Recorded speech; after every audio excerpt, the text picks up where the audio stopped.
A survey of parents in Philadelphia discovered that around 3/4 of their kids have been given their very own tablets, smartphones, or iPods by the age of 4. Catherine St. Louis writes about health for the New York Times and joins us to talk about it. Welcome to the show, Catherine. Thanks so much. So glad you're here to explain this because this is pretty surprising information. Now, is this typical or is there something different about Philadelphia? That's sort of what we don't know, but several of the experts that I spoke to felt like there's no reason to believe that Philadelphia would be different, although they realize there are limitations because this was only a survey of about 350 parents in the Philly area. So what was interesting to me was the demographics of this survey. When I first heard it, I thought, oh, these are wealthy families who are responding to a survey and they have a lot of electronics sitting around the house. Is that the case or is this a pretty broad segment? The sample of parents tended to be low income. They also tended to be African American. So it was by no means across races or across socioeconomic backgrounds. Basically, it was largely African American and low income. Do we have a sense of what the mindset of the parents is? Are these devices being used as pacifiers or babysitters? Or are they viewed as a kind of educational tool or something that's just perfectly harmless? Mostly pacifiers, but they didn't go around asking about the parents about their opinions. They mostly asked about use. But the pacifier part isn't really new. What sort of seems new is, and I wish they had asked, whether or not parents are buying tablets and smartphones for their kids brand new, or really this is just an effect of the fact that every time I buy a new iPhone, I give my kid my old one. Which could certainly be the case when I do that, right? With my children who are older. I don't have a 3-year-old with an iPhone, but one of the really interesting things that you wrote up is that some of these kids, even the very young ones, are using multiple devices at a time. How prevalent is that? Are there really kids who are 4 years old who are holding a phone and a tablet and using both of them?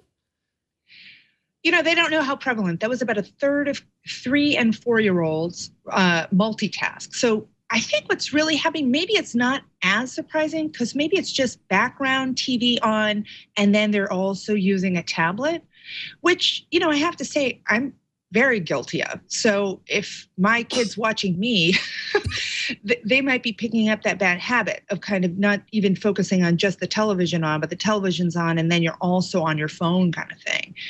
But that was about a third of 3- and 4-year-olds. I guess the point is that background TV they find is super distracting for kids. It disrupts kind of their train of thought. So if that's the case, then compounding that by also playing a game on a phone they really don't know what the effects are, but it kind of can't be good on attention span. Another crazy result from the survey is the number of kids under the age of 1 who are using mobile devices. How many babies are using tablets and phones, and what are they doing with them? Are they chewing on them? I know. I couldn't figure that part out. And the way I see it, maybe they have like an older sibling who's on a tablet and is 5 or 6, and therefore the 9-month-old is next to them. I don't even know how my kid could have held one of these phones, let alone used it. Especially since, keep in mind, this young kid was not sitting on their parent's lap and using it with their parent. Most of the mobile use was alone. Unbelievable. Wow. That is incredible. Lindsay, did you have another question before we let Catherine go? Well, Catherine, I know that you can't answer this question on your own, but what was the interpretation of this in terms of the effect that this has on kids? Is this harmful? Is it concerning? Where do we go from here? I think that's one of the main points is we don't know what effects this has on kids. And there's a lot of guessing, but what one of the researchers I spoke to sort of said is that we need to know more about this use. We can't assume that it's harmful, and we can't assume that it's beneficial even when you're playing a so-called educational app, right? Because there's no one holding those apps to a standard that you meet a certain bar and therefore you're educating kids. So really what we need is not just surveys like this that tell us how much kids this young are using mobile devices. We need to know the effects 5 years down the line compared to a group of kids that doesn't use the devices this much. Unbelievable. You know, like you said, we need to keep an open mind, but I'm a huge technology fan, and it just sounds kind of wrong to me. I tend to think that kids under the age of 12 shouldn't spend too much time on technology, simply because they tends to substitute real world things that they could be doing and going outside and all that kind of stuff, which I think is generally much better for kids. They can be ruined later. Right. And also going to sleep. Don't forget there were a subset of parents who allowed their kid to play with a mobile device as they were putting themselves to bed. So think about that's displacing. Instead of lying with their child, reading a book, having that great parent-kid time, and focusing on reading, instead the kid is all alone with an app. Yeah. It's, I went hiking yesterday. It was a really kind of an interesting experience, and it was a Sunday, and there were lots of families hiking, and I really got the sense that kids under the age of like 9 were just really disgruntled about being in a place where they didn't have a connectivity.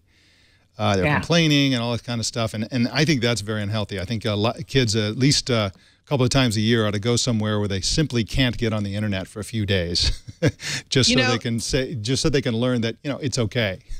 The interesting thing in my family is that my kids actually hate it when I'm preoccupied on my phone, and it has created this. They actually are the ones who instituted the rule of no screens at the table. I think that if you can turn the children against the screens, it has a great effect. Yes, you're absolutely right about that. I'm sorry, go ahead, Catherine. My son doesn't really play on the iPad all that much, but when he does play on it, he feels like it's candy. This doesn't seem like really candy, though. This seems like an everyday occurrence. Yeah, and Lindsay, your experience is actually more common than people realize. There's at least as much complaining by teenagers about their parents' overuse of phones than there is in the other direction. So that's a widespread phenomenon that most people are not aware of. Everybody assumes that the parents are not using that much technology, and they're upset that the teenagers are doing so at the dinner table, etc. But actually, the reverse is also true, and probably even a bigger deal than the parents are probably using technology even more than the teenagers are, believe it or not. Well, Catherine St. Louis is at nytimes.com and on Twitter at CSINYT. Is that CSL or CSL NYT? CSL NYT. It's not CSI. You're not a crime investigator. CSL NYT, not yet. That can be your next beat. Catherine, thank you so much for joining us today. Thank you. Bye-bye.